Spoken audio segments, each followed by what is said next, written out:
participants, doctors, scientists, medical students, nursing staff, देवियों, सज्जनों और मित्रों,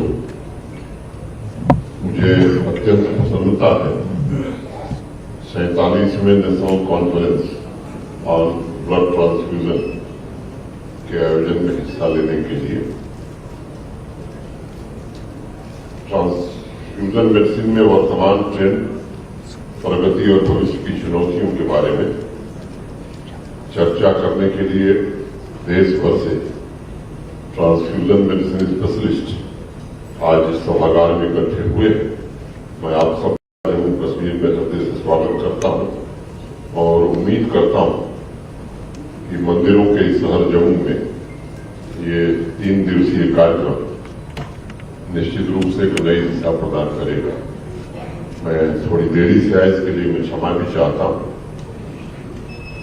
कार्यक्रम का स्वरूप जो था उसमें मुझे अंत में बोलना था, लेकिन मुझे लगा कि जैसे टेलीविजन में कोई बढ़िया सीरियल आप देखते हैं तो विज्ञापन पहले आता है, सीरियल बाद में।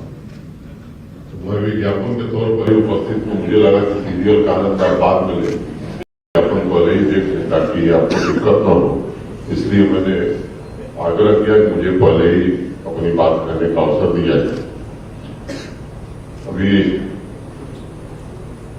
आपके समक्ष अनेक विशेषज्ञ विचार रखेंगे ब्लड डोनेशन को लेकर के, ट्रांसफ्यूजन को लेकर के।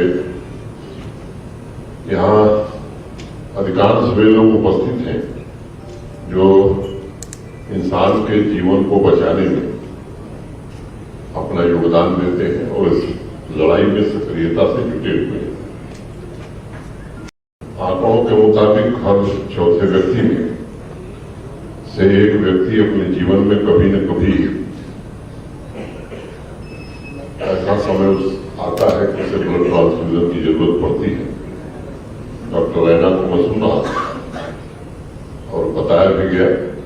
तो ये परोपकारी चेहरे हैं हमारे समाज के।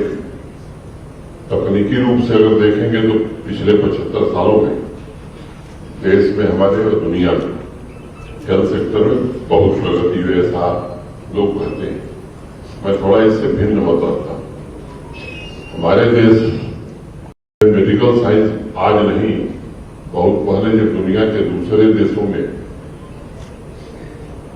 उस तरह की प्रिसाइज सर्जरी नहीं होती थी तो हिंदुस्तान में होती थी। और अगर दुनिया में हम सोने की चिड़िया के नाम से जाने जाते थे तो इसलिए नहीं कि हमारे पास सोना था। सोना क्यों आया ये जानने की जरूरत है। जब पूरी दुनिया को नेविगेशन का ज्ञान नहीं था तो हिंदुस्तान के लोग मैथमेटिक्स के आधार पर दुनिया के उन तमाम देशों तक अपने पानी के जहाज लेकर पहुंचते थे। और जो स्टील हम पैदा करते थे, शायद दुनिया में उस तरह का स्टील कहीं नहीं था। अभी जो जिनको इतिहास जिन्होंने कभी पढ़ा होगा, ऐसे निशान दुनिया के अनेक समुद्र तलों को मिलेंगे जो भारतीय निशान है। सोना हमारे लोग ले जाते थे, अरे लोहा और सोना लेकर के आते थे। ये कारणवश गुलामी के काल में मुझे लगता है जो नॉलेज इकोनॉमी हमारी थी, जिस दिशा में हम फिर से अग्रसर हुए, मुझे लगता है कहीं न कहीं हम पीछे रह गए। और इसके कारण आज हम दुनिया के दूसरे देशों से मदद दे रहे हैं। मैं विषय से भटक गया था। ये सच है कि एक ब्लड बूंद की बूंद में सारे का सारा हेल्थ यूनिवर्स और उसका डेवलपमेंट समाया हुआ है। और इसीलिए कहते हैं कि 1 drop of blood covers the entire health universe. ये भी उतना ही सच है कि हेल्थ सेक्टर में जितने भी शोध हो रहे हैं, जितनी रिसर्च हो रही है, उसमें सबसे बड़ी हिस्सेदारी रिएक्शनरी ट्रीटमेंट की है। मेडिकल रिसर्च की एक दूसरी समस्या ये है, कुल बजट का मात्र 2% डायग्नोस्टिक रिसर्च पर खर्च किया जाता है।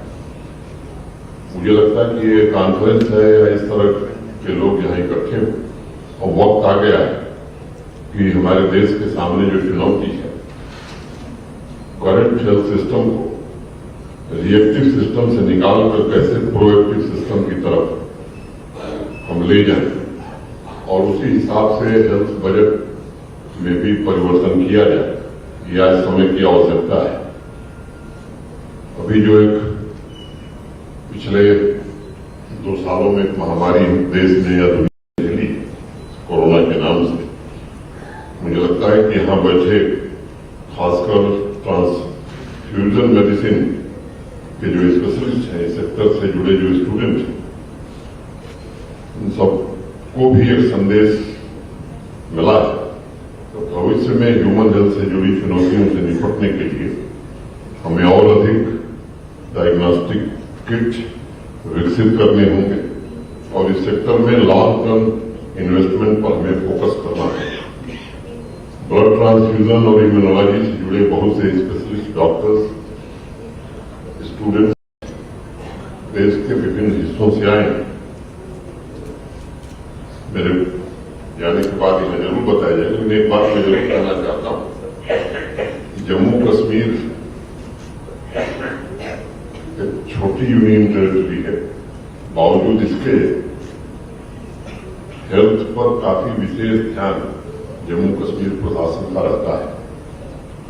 और अगर व्यक्ति के हिसाब से खर्चे की बात करेंगे तो देश में हमारा मुकाबला किसी राज्य से नहीं, चाहे वो हरियाणा हो चाहे केरल हो।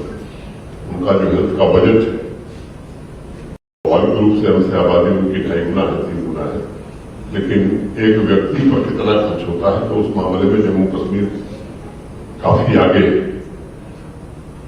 मोटे तौर पर गवर्नमेंट सेक्टर की फैसिलिटी ज्यादा है, प्राइवेट सेक्टर की फैसिलिटी अभी उस तरह की नहीं विकसित हो सकी है, लेकिन 1,30,35 लाख की आबादी वाले छोटे से यूटी में वाले 3 मेडिकल कॉलेज थे, 7 नए मेडिकल कॉलेज, जिसमें 5 फंक्शनल हो गए, 2 फंक्शनल हो रहे हैं, 2 एम्स, 2 कैंसर इंस्टीट्यूट, अनेक इस तरह के संस्थान माननीय प्रधानमंत्री जी के कारण यहाँ आज उपलब्ध है। शायद देश का दूसरा कोई राज्य नहीं होगा इतनी छोटी आबादी का जहां 2 एम्स। डॉक्टर शशि सूदन जी के नेतृत्व में गवर्नमेंट मेडिकल कॉलेज जम्मू ने इस साल मई में पहली किडनी भी ट्रांसप्लांट किया और मेडिकल एजुकेशन ढेर सारे प्रयोग हमारे स्वास्थ्य विभाग के लोगों ने किया है और देश में इसकी चर्चा भी रही। मैं उसके विवरण में नहीं जाना चाहता हूं।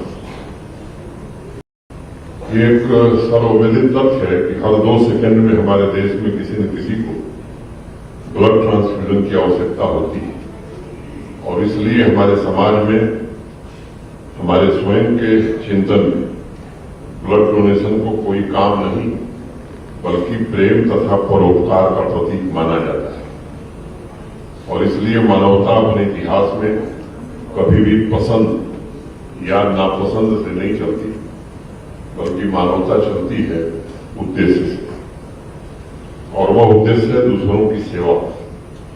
जीवन को बचाने से बड़ा परोपकार या बड़ी पूजा और कुछ हो नहीं सकती है। अपने जीवन में आदमी निस्वार्थ भाव से ऐसे अनेक काम करता है जिससे दूसरे लोगों को किसी न किसी रूप में मदद मिलती है, सहूलियत होती है। लेकिन ब्लड डोनेशन एकमात्र वह सेवा है जो सीधे तौर पर किसी न किसी की जान बचाती है। इसलिए लैब और क्लिनिक में काम करने वाले स्पेशलिस्ट की भी मैं समझता हूं कि जिम्मेदारी दोहरी हो जाती है। वह तकनीकों पर काम करें, लोगों को ब्लड डोनेशन के लिए प्रेरित भी करें और जागरूकता भी बढ़े। मुझे याद है 2018 में जब माननीय प्रधानमंत्री जी ने एनीमिया मुक्त भारत का संकल्प देश के सामने रखा था, तब अनेक स्टेक होल्डर्स, डॉक्टर्स, स्पेशलिस्ट ने पर्सनल लेटर्स, वीडियो मैसेजेस के द्वारा देश भर में ब्लड डोनेशन करने का काम किया था और उनका परिणाम ये रहा कि मातृत्व सुरक्षा अभियान में पिछले 4 सालों में देश ने काफी उपलब्धियां हासिल की। अनेक नए माइलस्टोन हमने अर्जित किए हैं। समझता हूं कि आज भी मानव पीड़ा को कम करने के लिए लोगों को एकजुट तथा प्रेरित करने की आवश्यकता है। एक स्वस्थ व्यक्ति साल में, मैं कोई तकनीकी विशेषज्ञ नहीं हूं, सुना है कि 4 बार तो न्यूनतम ब्लड दे सकता है और तीसरे महीने ब्लड देने में कोई दिक्कत नहीं और उसके स्वास्थ्य पर कोई प्रतिकूल प्रभाव भी नहीं होता, बल्कि लोग मानते हैं कि लाभदायक भी होता है। आजादी के इस अमृत महोत्सव में खासतौर से 60 साल के कम उम्र के लोगों को ये संकल्प लेना ही चाहिए, जीवन के महत्वपूर्ण मौकों पर, कोई त्योहार हो या उनका जन्मदिन हो या राष्ट्रीय पर्व, वो अवश्य ब्लड डोनेट करें।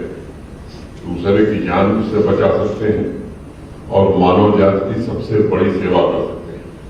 मैं सभी स्वैच्छिक संस्थाओं से भी विनम्रतापूर्वक अनुरोध करूंगा कि हमारे डॉक्टर्स, नर्सिंग स्टाफ लोगों को स्वस्थ रखने, लोगों की जान बचाने के लिए दिन रात सेवा में जुटे हैं।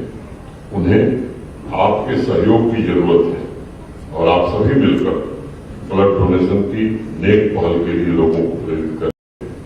मैं आप सभी को एक बार पुनः इस कॉन्फ्रेंस की सफलता के लिए शुभकामनाएं देता हूं और उम्मीद करता हूं कि आने वाले 3 दिनों में जो रोडमैप आप बनाएंगे वो तो जम्मू कश्मीर में नहीं बल्कि देश में लोगों की जिंदगी बचाने में मदद करेगा, नई उपलब्धियां हासिल करेगा।